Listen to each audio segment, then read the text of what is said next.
afreeffa nageenya naannoo Oromiyaa nageenyi naannoo Oromiyaadha guyyarraan guyyatti hammaataa deemaa akka jiru hundi keessan ni beektan. Gaafa nuti Awaash kanaa gad qat goonee qabne shaneen takka ganda keessa deemuu dhiisi karaarra deemuu dhiisi bakka takka keessatti qat goonee qabnee turre jechuudha. Akkatti qabamuu beeku maqaa beeknuuf akkatti hojjetamuu qabu maqaa beeknuuf ummata keenya ni beekna. Gorfannee ka adabamuu qabu adabannee ka hidhamuu qabu hidhannee ka tarkaanfiirra fudhachuu barbaachisu fudhannee guututti godinoota keenya Awaashii gad shaneen keessa hullit jettee akkan deemne hiinee ta'anii turre jechuudha.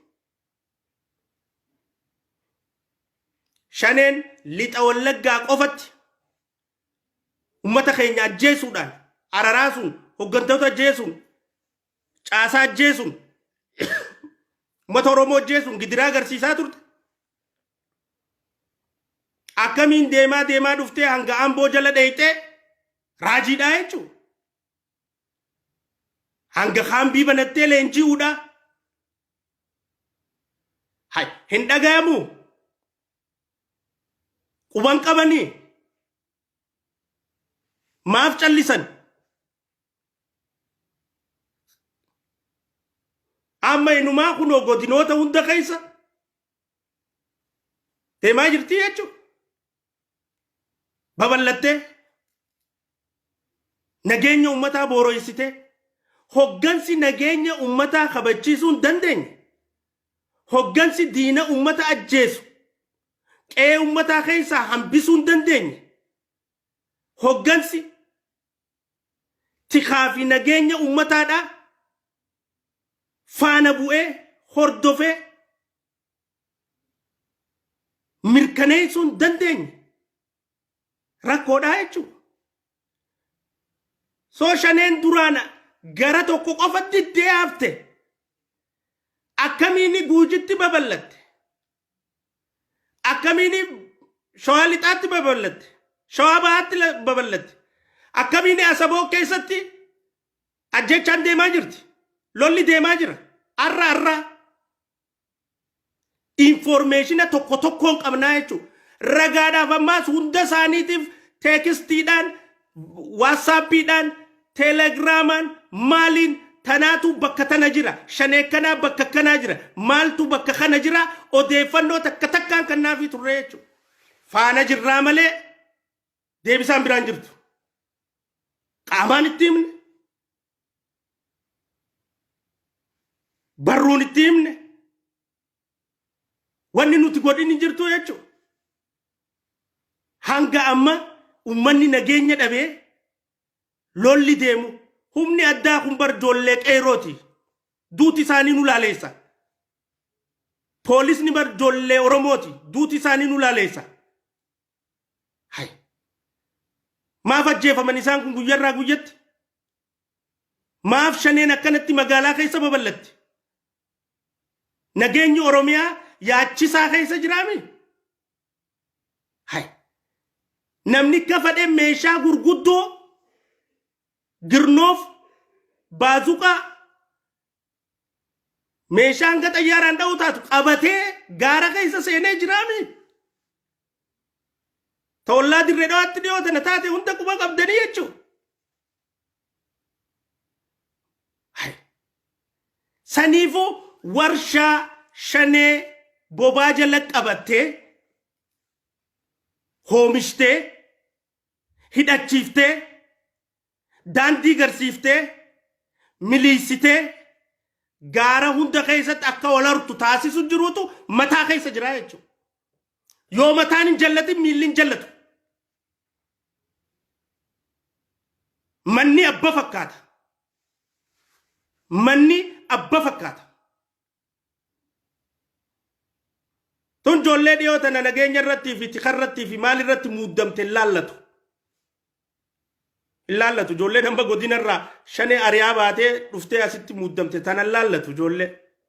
Ijoollee amma dhiyootana nageenya irratti muuddamte tika irratti muuddamte kun ilaallatu ifiifuu adeemsuma naannooti wajjinu wal baruudhaaf ifiifuu yeroo irraa fudhate isaan no abbaa qaba bahuu qaba abbaa san eenyu ka horsiisu jiru eenyu ka snaayiparartiidhu jiru eenyu ka girnoofittiidhu jiru akkamiin girnoof seenu jiraaf akkamiin baazuqaan seenu jiraaf akkamiin joolleen tun meeshaa waraanaa gurguddaa kana qabattee ummata ittiin araraasaa gudeedaa saamaa dibicha qalachaa gaara keessatti sossoohu jirti maaltu waan kana horsiisu jira warshaan shanee hoomishu jiru mataa jira jechuudha.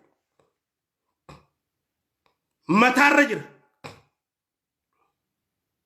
Yaa oduun takka takkaas numa turte gaafa abiyyi karaa dirreedhaa lolaa kute san uniformii lolaa kaayyattanii maaliif isinii seentanii shaneen dhayina hay abiyyuu juntaa balleessuudhaaf gandara kute isin uffata waraanaa uffattanii maaliif naannoo Oromiyaa keessaa shanee dha'uudhaaf hoggansa hundaa wajjin seenina hay yoo dhugaa antummaan namaa antummaa saba kanaa akka shaneen tun akkanatti ummatan dararsine akka nageenyi ummataa kun hin boorooyne akka nageenyi ummataa kun hin bocolamne godhuun niyaanii fi fadhiin ka jirtu taate maaf hin godhu fadhiisaniitu hin jirre jechuudha maaltu jira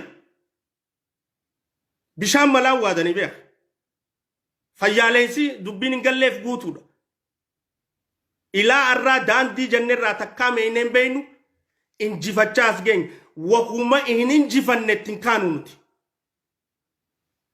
waan hin injifanne rabbilleen itti nun kaasu nulleen itti hin kaanu hanga arraa eega wal barree fi asiddu tatti kaane injifannee hunda si as hin geenye tanaas akkasuma inshaa Allah ni injifanne sodaa takka malee shakkii takka hin qaban akka abbaan itti gaafatamu itti hidhamuu taa'u seeraaf itti dhiyaachuu taa'u akka taambiraan laayineetti mana hidhaa seenuu taa'u an shakkii takka hin qabu tanarratti shakkii takka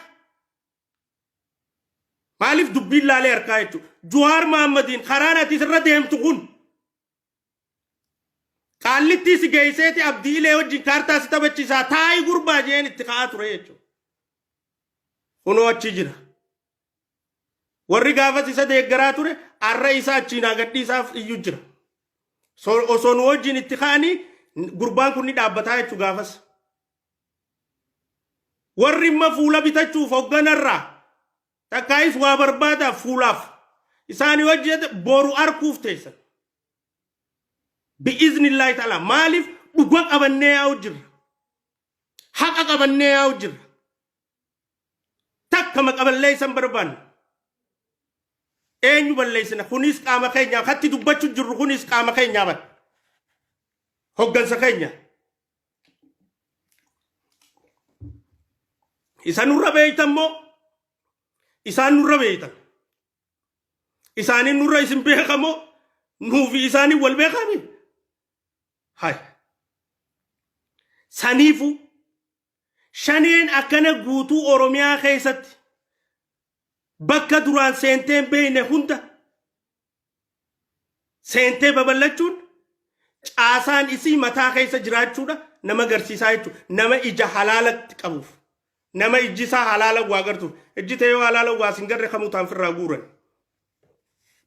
Oromootu jedhe yoo halaala waa arkuu dandeesse siif galaa jechuudha mataan sirrooyinaan qaamni ni sirraa manni abba fakkaata arra hoomishni shaneedha saamichi shaneedha gidiraan shaneedha bakka hunda wal gahaa jirti jechuudha hanga poolisni federaalaa ajjeefamee gubamuu gaameemi dheengaddaa chaantu guyyaa 4 dura moo 5 dura ni beeynaa bara hogguu dhugaa ummataa kanaaf akkana gabbaanee dubbannu barnuti yoo tanaan aarsaan feete dhuftellee haqaaf falmuu jirraa nuuf jihaada haqaaf falmuu jirraa nuuf shahiideedha jechuudhaaf itti seenneetti jirraa baran sodaa malee haqa ummata kiyyaatiif hin falmuu jira rabbiitu jaa kitaaba isaa keessatti رورو أمتك يرد ديم جرتو في فالمجر ربي تجا حتى أمتك يسام جرتون دور كجر ربي تجا